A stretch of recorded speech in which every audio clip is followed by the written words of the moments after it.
Hello, my friends. It's your buddy Phil here, project management trainer and coach. This is real talk for people who have been involved in the REP program in the past, people who have been involved in training project management based on previous PMBOK guides, and people who may be in the new ATP program. First and foremost, if you listen to the sound of my voice, I just want to say a huge congrats to us on surviving the crazy 2020 and equally crazy 2021. And those of you who are still in industry training, I doff my hat to you because it has been quite a crazy journey. All sorts of unexpected surprises have been thrown at us. Let's just journey back in our little time machine here and go back to pre-2020 when we were talking about the exam changing. Remember that? The exam was meant to have changed in 2020.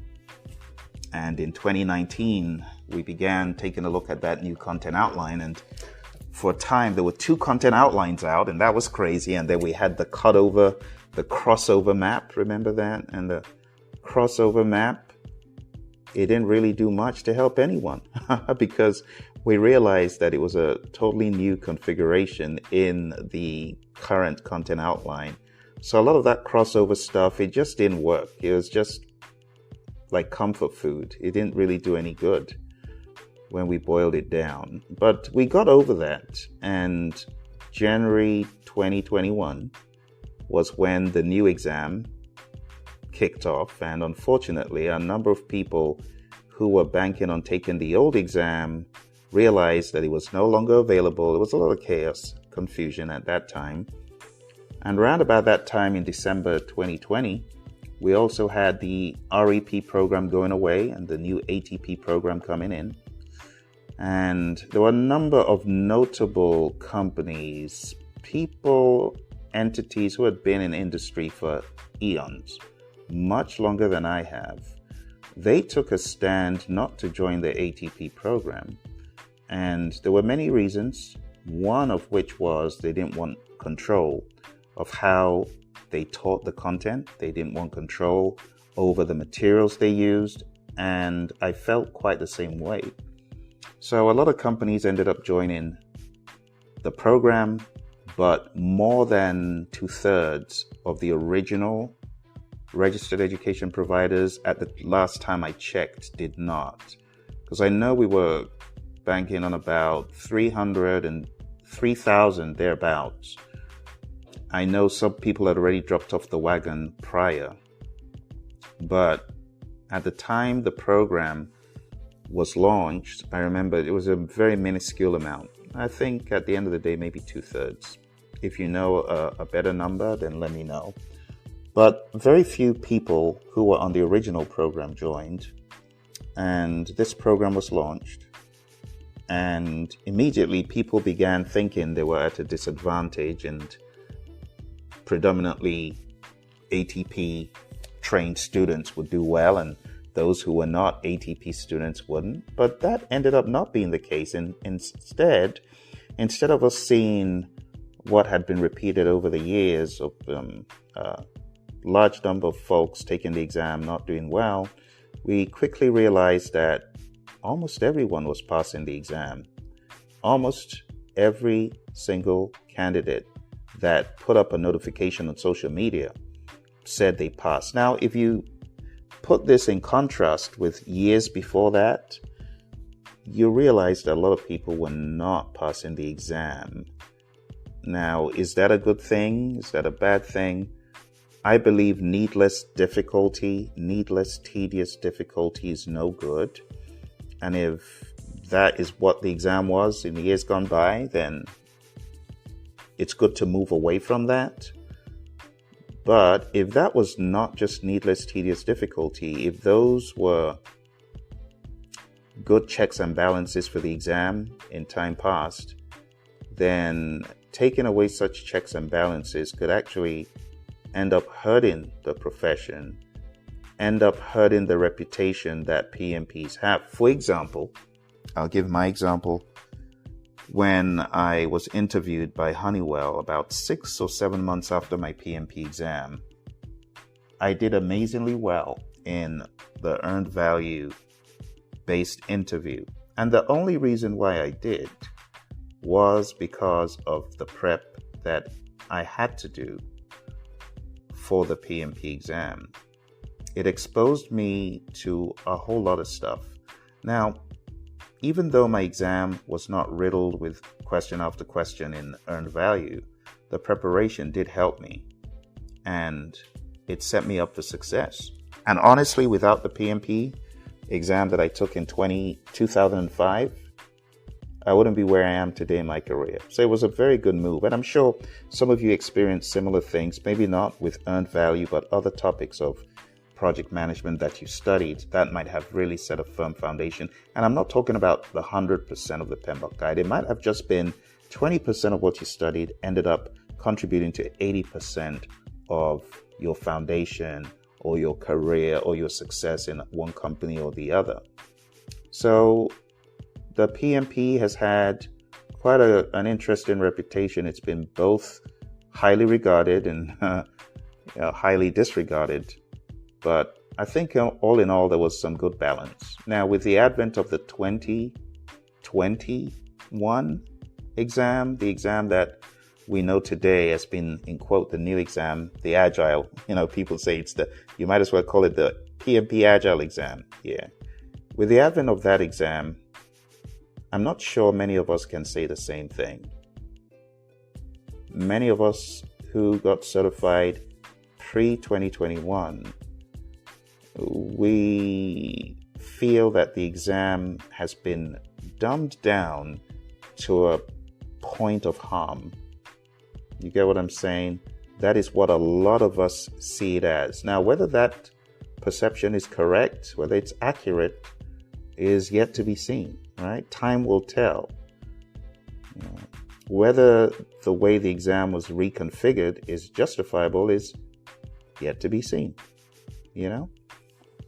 Taking a look at the content outline and taking a look at the 6th edition and taking a look at PMI's infamous materials for the ATP trained PMP exam, there's just so much disconnect that it's rather frustrating to anyone involved, especially you trainers, and I know there are a lot of my colleagues, they're silent, they don't say anything.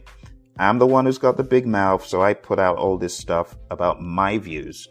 If you were to hear the views of others, you just know that what I'm saying resonates across the board with many a trainer. I'm not saying everyone, because there are a lot of trainers who just want to train and go home. They're not really interested in making much drama or change, so they just train and go home. But there are many others, old faithfuls, who've been in the industry and they're like, no, this is not the way to go. This is not how it's supposed to be done. But if you talk to a lot of those folks, they'll tell you that they are rather concerned at the disparity, the disconnectedness of all of these facets, for this flagship exam of PMIs. And PMI is near and dear to many of our hearts. PMI is not one person's firm. It is not a family business. Okay. So when people critique what is going on in the PMI and give their 2 cents, it should be looked at as a welcome family meeting, a welcome family contribution. Right? Those of you who got certified in 2021, you realize that having diversity in ideas and in views is actually a good thing. So I encourage anyone who has ideas or concepts or feelings about some of what you're seeing around, don't just be quiet and try to maintain the status quo. Just be honest and talk about it, because you never know who is listening and who you can help to get PMI further along. The people at the helm, they need to understand our views, okay? And I give those folks credit for sailing the ship. Someone's got to be there to steer the ship, right? But a true leader needs to chart the course. And I'm really hoping the new leadership coming in to PMI in 2021, whenever that is, I hope these ideas float up to them so that whoever is at the helm at the end of 2021 will really listen to the voices of the people on the ground, the people in the chapters, people taking the exams, the people who have taken the exam, the people who have vested interest in the PMI, for the past 20 years, 30 years, 40 years, 50 years. If you watch the most recent video cast from PMI, we had one of our PMI original 5. If you watch that one, I'm sure it brought some delight to you. If you haven't watched it, you need to go to PMI's website, and you want to look for their monthly video cast. The last one where Tony was interviewing, that is a great one for everyone to watch, because it just takes you back and you hear stories and you hear some pretty interesting things that have been said, So fast forward into 2021 anyway, there's a lot of disparity between the PMBOK Guide 6th edition, the PMBOK Guide 7th edition, the Agile Practice Guide, PMI's ATP controlled materials for training PMP, and the PMP exam content outline. That's 5 different things for one exam. Another piece of frustration is the cutover from edition to edition is not that clear cut. From the 5th to 6th it was, 4th to 5th it was. But I think it was a mistake to call this 7th edition a PMBOK guide. This should have been called an addendum to the PMBOK guide, because it has some good ideas. It has some great concepts as well, like the concept of a value delivery system. I love the way the tools and techniques have been whittled down. The inputs and outputs are a more manageable size. And I like the idea of integration of concepts, but it still doesn't do what, in my mind, a 7th edition should have done. A 7th edition should have brought together concepts such as hybridization to an even higher degree, more deliberate degree, brought together the concepts of predictive and agile, and presented a blowout of what is in the Agile Practice Guide from pages 90 to 95 forward. That is what the 7th edition should have done. It shouldn't have diminished the 6th. It should have brought to the surface the hidden gems in the concepts, trends, tailoring, and consideration for Agile. If you take a look at that, pages 90 to 95 in the Agile Practice Guide, some really great wisdom on how to view knowledge areas from an Agile lens. And that is one of the key pieces to bridge the worlds of predictive and Agile together, to bridge the worlds of knowledge areas and process groups and Agile, so that people who are in a hybridized mindset, they don't have Jekyll and Hyde moments.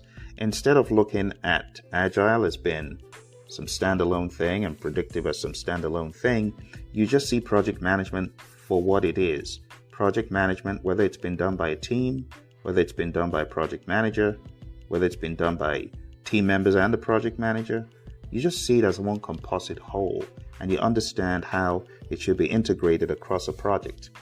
I think that was a missing piece. There's so much more that can be done with an 8th edition, but I believe the 7th edition is like New Coke. If you don't know what New Coke is, just Google New Coke. I think the 7th edition is New Coke. And I think Coca-Cola made a great step in 2002, 19 years plus ago, when they decided, okay, New Coke, you've run your course. Let's go back. Let's go back to the original. Oh my goodness. So this is just food for thought. I'm just sharing my thoughts randomly. It's getting towards the end of 2021, and here we are, December 1st, and it just makes me sit and look back. And, my question to you folks on the ATP program, has the ATP program been all that for you? I want you to drop your comments below and just share with us some of what ideas, benefits, hopes, this program has afforded you. I'm very curious to know. I've heard some individuals saying they may not continue with the program, but I'm curious to know, those of you who will continue, why will you continue, and what has the program afforded you? I'm really hoping it's been worth it, because I know that you're paid a pretty penny, and I know the REP program, I can speak for the REP program of the PMI, because we were REPs at Praizion from 2010 to 2020. That's 10 years. Think about that for a second. And I know some of you will chuckle, because you were in the program for like 15 or more years, right? But it's food for thought. I know the REP program hugely, immensely contributed to our success as a company. I was a raving fan of the REP program. I know it had some improvements that could have been made, but I was a raving fan. The REP program did so much for the project management community. Now, the ATP program is in its infancy, but it's time to begin asking, what have you done for me lately, ATP program? What have you done? What have you done for the companies? Now, I'm not talking about the big dogs alone, because they're huge mammoth companies that already have a footprint, and they just needed to become ATPs to pretty much keep the status quo with clients they already had. But I'm curious to know the mid-size, the small-size type of businesses, what exactly has it done for you? It would be nice to share those ideas. Okay? And going into 2022, I wish the new CEO, whoever that is, I wish the new CEO mad success and a lot of well wishes, because you're going to need it. You're going to need it. Coming into the jungle, just flying blind in the middle of the night, dropped out of a helicopter. You got to have some pretty good fortune on your side and good people to be able to navigate the jungle. It's a jungle right now. So I hope that 2022 provides some better opportunities for us all in the world of project management, in the world of adding value, because that's really what it is. I know we call it project management, but really what it is, it's adding value, giving our customer benefits, and giving them outcomes that they desire. That's what project management is meant to do. So I wish us all the very best in 2022. I hope fast forward 1 year, when we look back, we will truly see some improvements in the world of PMI, but we'll truly see some of those hopes and aspirations that we all had hearing there was a new exam. We hoped that it would take us levels above and not take us levels down. But I know the pandemic has been very, very destructive to a lot of businesses. To some businesses, it has actually been very constructive. It has helped people hit the reset button. I know. I guess you could say, in a way, it has helped PMI hit a reset button when it comes to taking the PMP exam remotely at home, which has brought some blood, sweat, and tears from some people.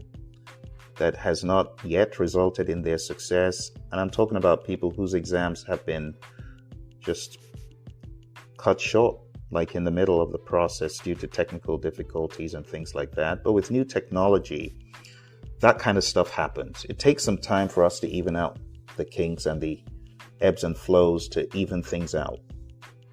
So we'll give it a few more years, and hopefully those things will be resolved.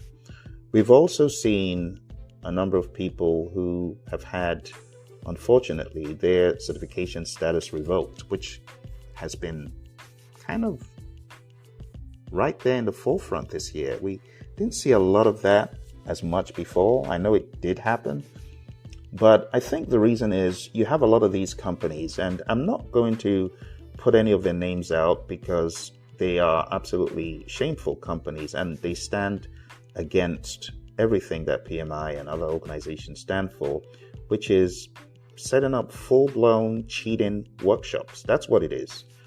And these cheating workhouses, they actually try to recruit people to pay for exams to be taken by people other than themselves. They also do bad things like harvesting exam questions and trying to share those. And this is why we have a lot of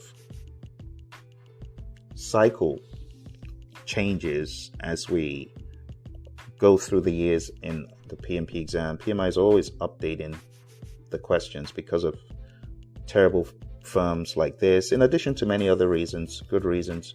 It's just good to recycle the questions based on what's happening in the industry. But you have a lot of spurious firms, and PMI, of course, they know that this is out there, and I think all the other certifications do. And we're now at war with these spurious companies. That's why we have this AI detection set up in the exam. So I know some people have had disappointments. So while there have been some good things to say about the exam being done online, a number of people have been disappointed, shocked, and bewildered and don't know what to do.